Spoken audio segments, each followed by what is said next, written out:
E o governador de Santa Catarina, Jorginho Melo, ele revelou em suas redes sociais que um caminhão com doações e donativos que partiu do estado foi notificado pela Agência Nacional de Transportes Terrestres, a ANTT.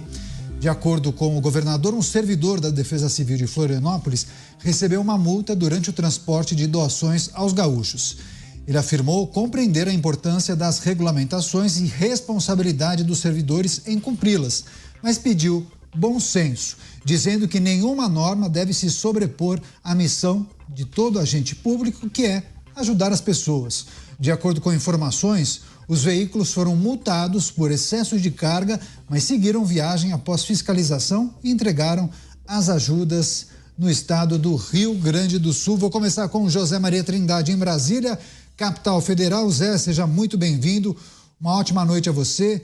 Esse assunto em relação às doações que foram paradas pela fiscalização no deslocamento de Santa Catarina ao Rio Grande do Sul ganhou as redes sociais, né?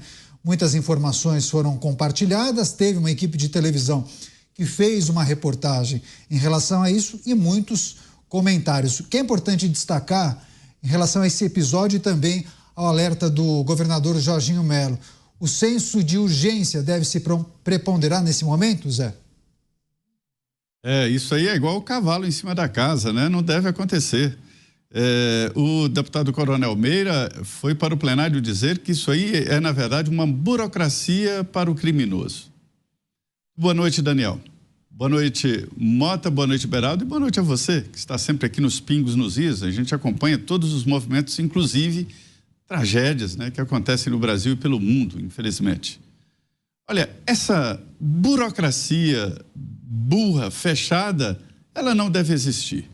Veja bem que em algumas situações a lei deve ser estendida para dar ao mundo principal do mundo, que é o direito à vida, o direito a você ter plena liberdade. Se no momento desse ficar preocupado com pneu careca, com transporte em caçamba, isso aí é contra a própria lei e da ordem, porque a lei, ela surge, ela é aprovada para beneficiar a população, para atender a população. Se num momento assim houver uma burocracia grande, veja bem, não se pode, por exemplo, transportar ninguém na carroceria de uma caminhonete ou de um caminhão, não pode andar pela contramão se a mão estiver quebrada ou com buraco ou com água, quer dizer, isso não cabe na cabeça de ninguém. É evidente que a lei deve ser sempre seguida, mas há ocasiões em que o agente público deve ter o tal do bom senso. Eu acho que o bom senso cabe em todos os lugares. Nós não estamos falando aqui para o agente de trânsito, o policial, passar a mão na cabeça de bandidos porque se trata de um local com inundação. Mas a diferença entre um carro carregado de drogas, um tráfico, e um carro que está levando com excesso de peso comida para pessoas que estão precisando, há uma diferença muito, muito grande, né? Então, o que falta mesmo nessa história é o tal do bom senso. O bom senso cabe em absolutamente todos os lugares. Pois é, vamos chamar agora o Roberto Mota também com a gente. Mota, seja bem-vindo. Uma ótima noite a você. Mandando uma saudação especial às pessoas que chegam agora pela rede de rádios da Jovem Pan News, programa Os Pingos nos Is, cobertura especial da tragédia no estado do Rio Grande do Sul. Agora, Roberto Mota debate sobre dificuldades desses caminhões com donativos chegarem ao estado do Rio Grande do Sul. Um veículo carregado com donativos foi parado pela fiscalização entre os dois estados e acabou sendo multado por 2 vezes, por excesso de carga e também por evasão, já que ele precisou passar pelo pedágio e queriam cobrar justamente pelos eixos daquele veículo. Mota, o que é preciso considerar nesse momento, hein? Bom, primeiro, Caniato, é preciso a gente lembrar que tem uma coisa que está na lei, chamada estado de necessidade. É uma exceção que a lei prevê para situações como essa. Boa noite para você, boa noite aos meus colegas, boa noite nossa audiência. O governador de Santa Catarina mostrou aqui um caminhão com donativos, que era conduzido ou estava no caminhão um servidor de Santa Catarina foi notificado, foi multado. É preciso refletir sobre esse episódio, né? Porque diante de uma crise monumental, como a gente está vendo, o Leviatã, o Estado, ele está fazendo a única coisa que ele sabe fazer bem: cobrar impostos e impor burocracia. Nesses últimos dias, muita gente fez relatos parecidos com esse do governador de Santa Catarina. E muitas dessas pessoas foram chamadas de mentirosas. Se eu não me engano, tem até gente sendo investigado, uma investigação policial, no momento em que acontece a maior tragédia dos últimos anos no Brasil. É neste momento, é exatamente neste momento que a gente entende essa ânsia irrefreável de algumas pessoas de censurar as redes sociais. Pois é, vou também chamar o Cristiano Beraldo, que está acompanhando toda essa movimentação. Beraldo, seja bem-vindo, uma ótima noite a você. Caminhões com donativos multados no trajeto entre Santa Catarina e Rio Grande do Sul. O governador de Santa Catarina pediu bom senso. O bom senso precisa se sobrepor às normas, Beraldo. Deveria, né, Caniato? Boa noite para você, boa noite para o Mota, Zé Maria, a nossa audiência que nos prestigia todas as noites aqui nos Pingos nos Is, onde a gente precisa analisar essa notícia com dois lados, né? Primeiro, tem o lado da exploração disso na mídia. Houve uma denúncia de que isso estava acontecendo, aliás, não só isso, uma série de outras burocracias que estavam sendo levantadas e dificultando a distribuição e o acesso à ajuda para uma população em desespero. Não é que é uma população em necessidade, é uma população em desespero.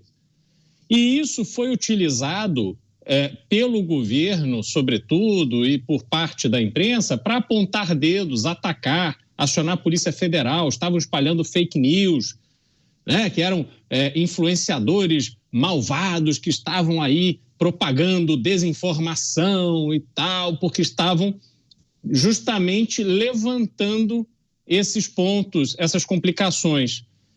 Eu, pessoalmente, acho que isso foi uma postura geral. Não, provavelmente ela não foi uma postura geral, mas ela aconteceu, maior ou menor grau ela aconteceu. Por que não simplesmente esclarecer os prestadores de serviço público, os funcionários públicos, né, e passar ali uma determinação de que aquela burocracia que em tempos normais se aplica não são aplicáveis no momento de absoluto desespero como esse. Só que aí a gente entra no outro lado dessa notícia, Caniato, que é o seguinte: o que esperar do servidor público? Vamos pegar o exemplo da Receita Federal. Por que a gente tem um volume gigantesco? A maior parte do judiciário brasileiro trata de ações de disputas de tributos. Por quê? Porque o servidor, ele não tem nenhum estímulo para decidir em favor do contribuinte, em favor do cidadão. Todas as lupas e as armas são apontadas para ele de forma que ele prefere negar o direito do cidadão. E se o cidadão achar que aquilo não é justo, ele que procure a justiça. Este é o hábito, este é o comportamento frequente em qualquer esfera do serviço público brasileiro, porque cria-se toda uma estrutura pública levando-se em conta como ponto central o princípio da má-fé. Está todo mundo de má-fé, até no meio do caos. Todo mundo está de má-fé. Você quer ajudar vítimas dessa enchente, dessa tragédia no Rio Grande do Sul? Não, você só pode estar de má-fé. Então eu vou te impedir, porque senão depois eu serei responsabilizado, porque autorizei um caminhão a passar aqui com um peso um pouco maior, com mais pessoas do que deveria, com isso ou com aquilo. Então, isso vai sendo criado, vai sendo alimentado já de muito tempo no Brasil e dá nisso que nós estamos vendo. Então, que sirva de alerta para mostrar como precisamos passar este Brasil ineficiente a limpo. Caniato. Pois é, vou retomar com o José Maria Trindade, porque, Zé, toda essa discussão e troca de acusações nas redes sociais, muita gente dizendo que uma emissora que fez uma reportagem que mostrou justamente a aplicação dessas multas, estaria proliferando desinformação e fake news. Mas, no final das contas, comprovou-se, inclusive, com a manifestação do governador Jorginho Mello, de que sim, a NTT chegou a aplicar essas multas. Agora, imagino que a ANTT, que é uma agência nacional que justamente fiscaliza os transportes terrestres, deve rever os protocolos diante de uma tragédia como essa, né? Multas foram aplicadas, mas a última informação é que elas serão canceladas, é isso? E logo a NTT. Eu tenho uma crítica permanente aqui às agências, né, que acabam sendo cooptadas por empresas e que não desenvolvem o trabalho para o qual foram criadas, que é exatamente defender o consumidor, é o lado do consumidor. A NTT é que permite que as pessoas viajem em ônibus de péssimas condições, né, que não obedecem horários. É a NTT que permite que pessoas sejam transportadas em carroceria de caminhão, muitos ônibus montados em carroceria de caminhão, e isso dá problemas, inclusive na coluna. É a NTT que não fiscaliza exatamente e dá segurança ao transporte terrestre no Brasil, que permite, por exemplo, que um ônibus seja assaltado e que o consumidor é que assuma com compromisso. É muito grave essa situação, porque demonstra que o agente público fica como um obtuso, que não sabe o que está acontecendo. Quer dizer, ele está vendo exatamente o ponto dele ali, ou por acaso, porque não fiscaliza exatamente as grandes empresas e não está do lado do consumidor e não está do lado do usuário. Esse é o papel de uma agência reguladora, porque é preciso a força de uma agência reguladora. Os diretores de uma agência têm mandatos fixos exatamente para ter essa proteção e acabar defendendo a sociedade em geral. E o que a gente vê é exatamente o contrário. Mas é preciso ter muito cuidado com a tal da fake news, ou seja, notícia falsa. A notícia falsa, ela é sempre muito danosa, né? Ela mata pessoas, já houve mortes por conta de notícias falsas. Num momento assim, piora a situação.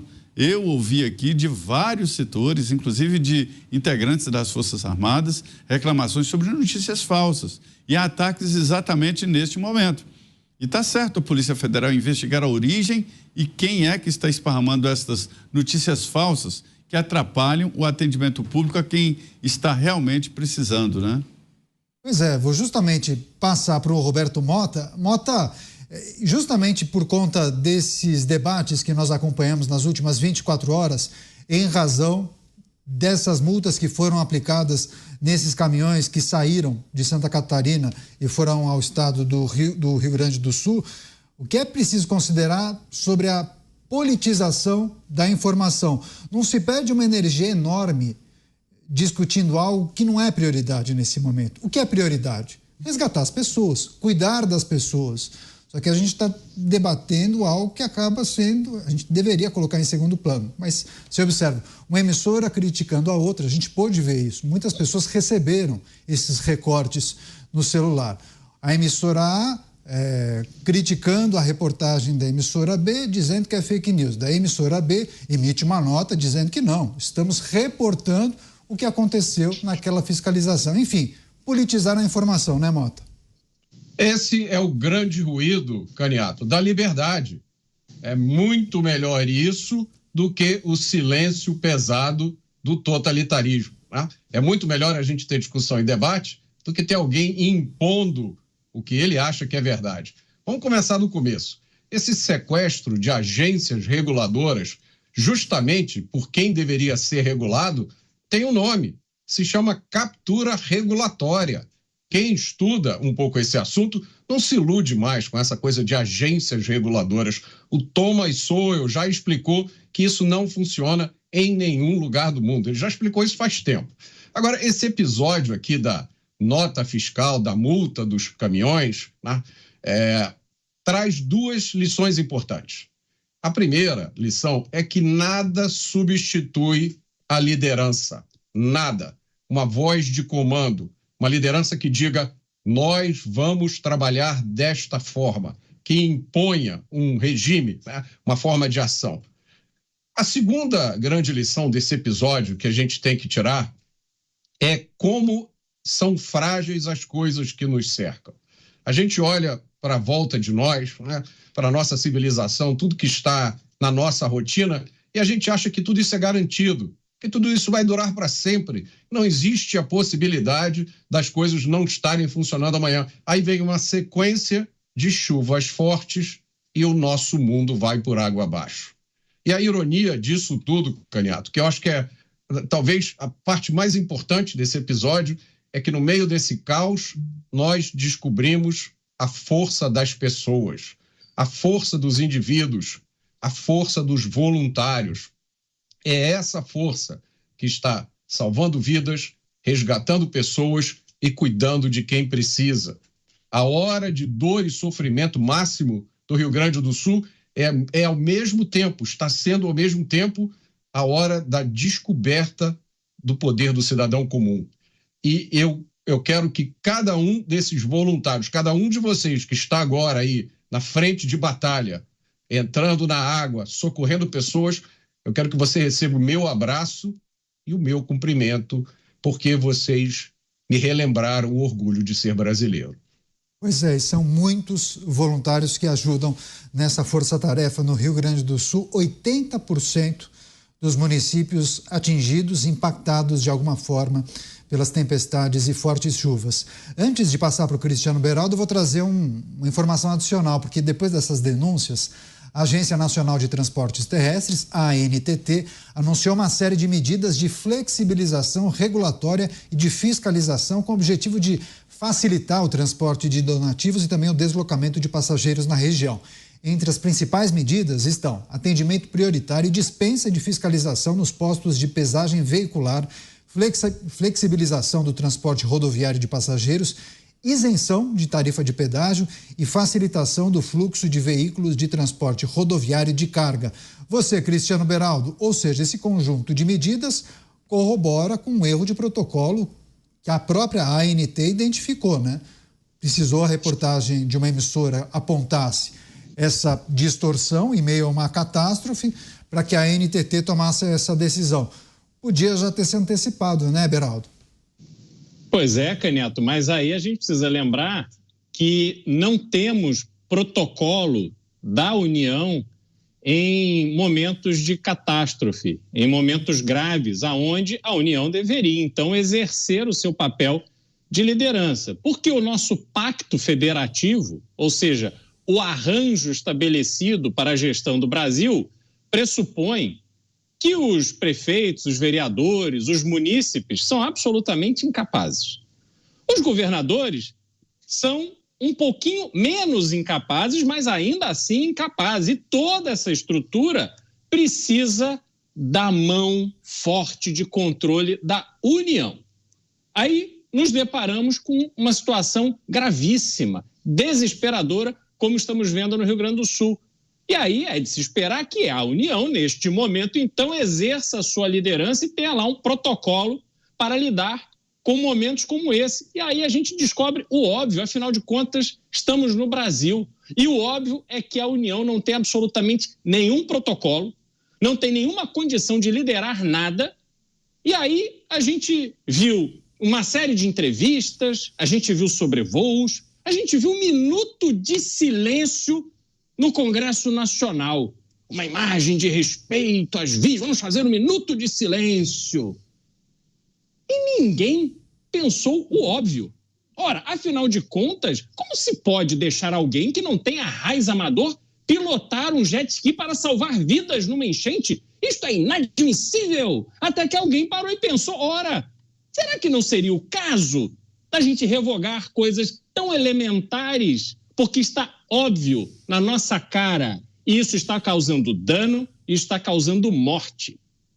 Então, isso tudo a gente vê que o que pesa para muita gente é o jogo político, é o discursinho, é poder aparentar que está muito preocupado com fake news e tal. Mas é engraçado que na semana passada só se falava de Madonna.